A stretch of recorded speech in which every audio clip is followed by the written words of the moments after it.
बहुत दिनों पुरानी बात है। चंद्रपुर के घने जंगल में एक भेड़िया और उसकी पत्नी रहा करते थे। भेड़िया जंगल का सरदार था और वह बहुत ही समझदार और न्यायप्रिय था।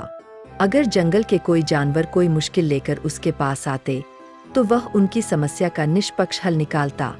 इसी वजह से जंगल के सारे जानवर अपने सरदार को बहुत मानते थे। एक दिन भेड़िया सरदार अपनी पत्नी भेड़िनी के साथ अपनी मांद के बाहर बैठा था।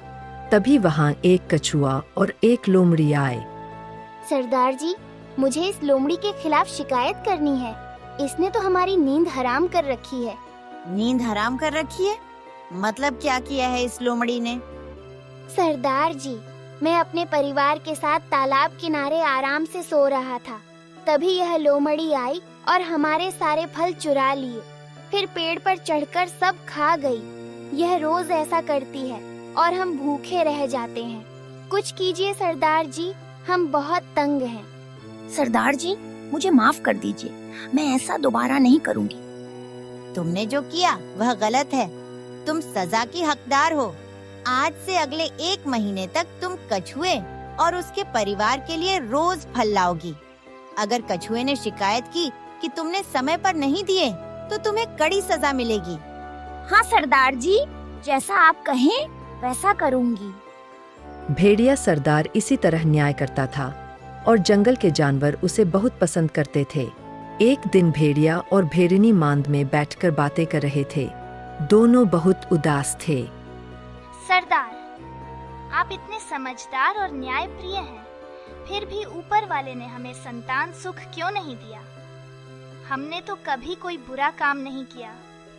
ये सब ऊपर वाले की मर्जी है, हम क्या जाने। दुखी मत हो भेड़िनी। लेकिन भेड़िनी हमेशा चिंता में डूबी रहती और भेड़िया भी उसे देखकर दुखी होता। एक दिन भेड़िया सरदार ने भेड़िनी से कहा, मैं जंगल से एक खबर लाया हूँ। जंगल के दक्षिण में एक पीपल के पेड़ के नीचे एक योगी बाबा रहते हैं। वे सब जानते हैं। मैं उनके पास जा रहा हूँ। शायद वे हमारी समस्या का हल दें। तुम चिंता मत करो। सरदार, मैं भी चलूंगी आपके साथ। मैं उनके चरणों में गिरकर संतान मांगूंगी। नहीं, रास्ता कठिन है, तुम यहाँ रहो। यह कहकर भेड़िया योगी बाबा की खोज में चला गया और भेड़िनी ने जंगल का शासन संभाल लिया। भेड़िया सरदार की तरह न्याय करने लगी। अगले दिन भेड़िनी मांद के बाहर बैठी थी। तभी एक माँ खरगोश आती है और रोते हुए कहती है, सरदारिनी, मैं बड़ी मुसीबत में हूँ, मुझे बचाइए। क्या हुआ?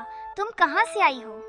तुम्हें तो यहाँ पहले नहीं देखा। हाँ सरदारिनी, मैं पड़ोसी जंगल से हूँ। मेरी बेटी की तबीयत सुबह से खराब है। बंदर वैद्य ने कहा है कि उसे आपके जंगल की हरी पत्तियों वाली जड़ी बूटी चाहिए, तभी उसकी जान बचेगी। क्या आप मुझे वह जड़ी देगी? मना मत कीजिए, मेरा और कोई नहीं है। ठीक है, तुम ले जा सकती हो, लेकिन खुद ढूंढो। सरदारिनी, वह जड़ी हरी घाटी में मिलेगी। मुझे रास्ता नहीं पता। अगर आप किसी जानवर को आदेश दें तो वह मदद कर देगा।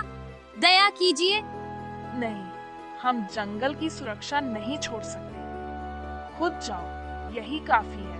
अब जाओ। उधर भेड़िया सरदार योगी बाबा के पास पहुंचा और सब बताया।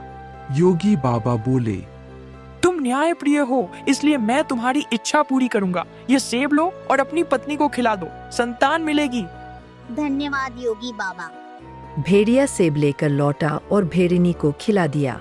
अगले दिन भेड़िनी गर्भवती हो गई। देखो, योगी बाबा का आशीर्वाद काम कर गया। अब हम माता पिता बनेंगे। अगले दिन ही भेड़िनी एक सुंदर बच्चे को जन्म देती है। जंगल के जानवर खुश होते हैं, लेकिन बच्चा पूरे दिन सोया रहा, न खाया न उठा। दोनों डर गए और वैद्य गीदड़ को बुलाया। यह बहुत कमजोर है, इसे खाना चाहिए लेकिन मुंह नहीं खोल रहा। भेड़िया योगी बाबा को बुला लाया। योगी बाबा बोले, मेरी आशीर्वाद कभी व्यर्थ नहीं जाती। क्या तुमने कोई गलती की? तभी भेड़िनी को याद आया। हाँ, कुछ दिन पहले एक खरगोश माँ आई थी। उसकी बेटी बीमार थी, मैंने मदद नहीं की। योगी बाबा गुस्से में बोले, तुम दूसरी माँ का दुख नहीं समझी तो ऊपर वाला तुम्हें कैसे खुशी देगा? तुमने गलत किया। हाँ, मैं गलत थी। अब मैं उसकी मदद करूंगी। यह कहकर भेड़िनी हरी घाटी की ओर दौड़ी।